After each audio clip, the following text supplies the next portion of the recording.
Iran और Israel में अब युद्ध का दायरा लगातार बढ़ता चला जा रहा है, लेकिन इस वीडियो के जरिए आज मैं आपको ये बताने वाली हूं कि कैसे कई दिनों की बहस के बाद ईरान ने इजराइल पर मिसाइल दागे और जबरदस्त तरीके से अटैक कर दिया। देखिए, 1 अक्टूबर की रात ईरान ने तेल अवीव की ओर करीब 200 बैलिस्टिक मिसाइलें दागी। अब जिससे दावा यह किया गया कि इजराइल ने अपने एयर डिफेंस सिस्टम आयरन डोम से विफल कर दिया। लेबनान पर इजराइल के लगातार हमलों और हिजबुल्लाह के प्रमुख नसरल्लाह की मौत के बाद ईरान में लगातार इस बात पर कई दिन तक बहस चली कि इजराइल पर मिसाइल्स दागना चाहिए या फिर नहीं, यानी कि एक लंबी मंत्रणा मंथन इसको लेकर हुआ। दरअसल ईरान के बहुत से नेता ये नहीं चाहते थे, लेकिन वहां सरकार के शीर्ष स्तर पर कई दिनों तक चली इस तीखी बहस के बाद ईरान के वरिष्ठ सैन्य कमांडरों की बात आखिरकार मान ली गई। अब न्यूयॉर्क टाइम्स ने इसे लेकर विस्तार में एक रिपोर्ट दी है।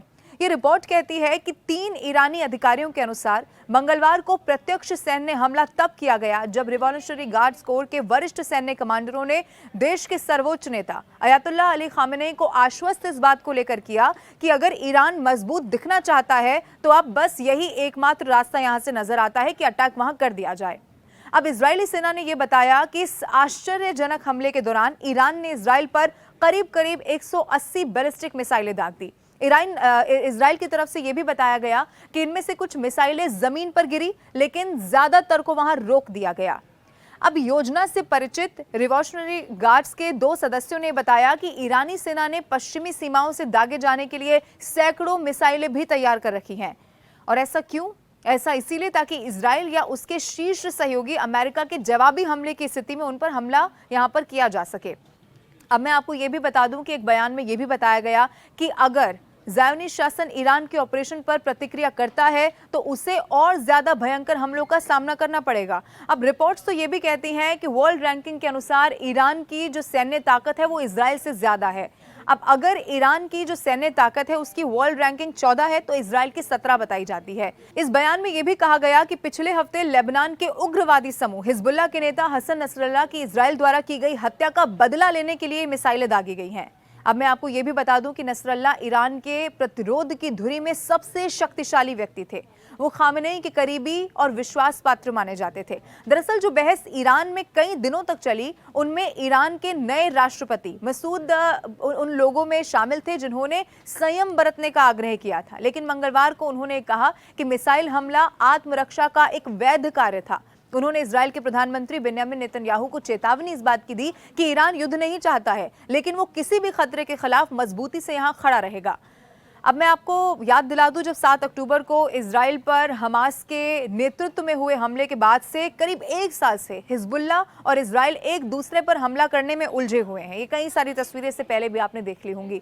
लेबनानी आतंकवादियों की तरफ से हमास के समर्थन में सीमा पार से रॉकेट दागने के बाद अब इजराइल ने हिजबुल्लाह पर अपने हमले बहुत तेज कर दिए। ऐसे में यह भी साफ नहीं था कि हिजबुल्लाह का संरक्षक ईरान कैसे या क्या यहां पर जवाब देने वाला है।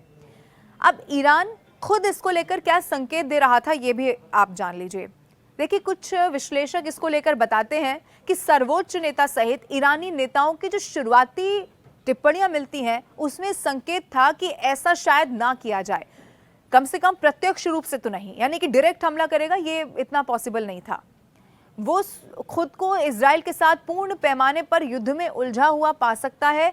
इसको लेकर एक कंफ्यूजन की स्थिति कहीं ना कहीं बनी हुई थी, लेकिन संकेत पहले ईरान की तरफ से दे दिया गया था।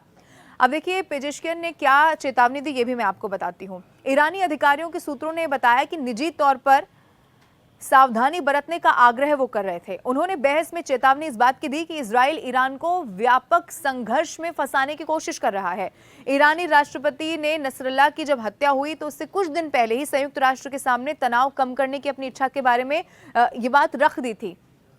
लेकिन मैं आपको यह भी बता दूं कि ईरान के अंदर इजराइल पर हमला करने का दबाव इसीलिए भी बढ़ा हुआ था क्योंकि ईरानी रूढ़िवादियों ने सोशल मीडिया और ईरानी मीडिया पर एक कठोर अभियान के तहत राष्ट्रपति और सरकार पर हमला किया था। उनका कहना यह था कि संयम बरतने का उनका आह्वान देशद्रोह के समान है। अब जब मंगलवार को इजराइल पर बैलिस्टिक मिसाइल हमले से यह स्पष्ट हो गया कि बहस में किस पक्ष की जीत हुई, कम से कम फिलहाल के लिए तो यही यहां पर दिखाई दे रहा है। लेकिन यह भी तय है कि अब ये जो युद्ध है उसका दायरा लगातार बढ़ता चला जा रहा है। इस युद्ध से जुड़ी हुई जो भी अपडेट होगी, जो भी तस्वीर निकलकर सामने आएगी, न्यूज़ 18 इंडिया सबसे पहले आप तक पहुंचाने की कोशिश करेगा। हमारे साथ जुड़े रहने के लिए आप न्यूज़ 18 इंडिया का यूट्यूब चैनल जरूर सब्सक्राइब करें।